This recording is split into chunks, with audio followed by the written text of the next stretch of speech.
This public lecture was on the coffee ring effect and the physics of breakfast, and it was given by Peter Yunker. This public lecture touched on the physics of three different breakfast scenarios. The first topic addressed related to spilling of coffee. When coffee spills, it is interesting because after a certain amount of time, when you come back to a spill, there's a ring that forms.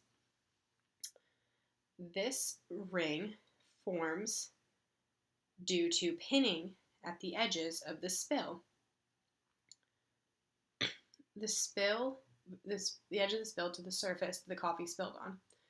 Cohesive forces shapes the spill into a dome-like structure where evaporation occurs at the pinned edges of this shape, and then the liquid moves towards the edges, bringing along with it particles, which then, after an amount of time when the liquid has evaporated, are left behind, forming the ring scene.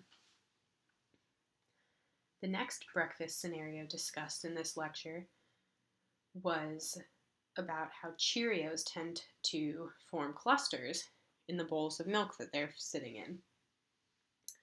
This occurs at the surface of the milk and is due to a meniscus that forms as the Cheerios, which are less dense than the milk, try to get as far from the surface as possible. When they cluster together in the fashion that they do, they are able to share the meniscus they form instead of forming their own, so it's easier for them to be farther from the surface. The final topic discussed in this lecture was eggs. And eggs are interesting because they are initially found in a liquid-like state, and when heat is applied through the cooking process, they end up more resembling a solid state. This is interesting because typically when heat is applied, things go to a gas state.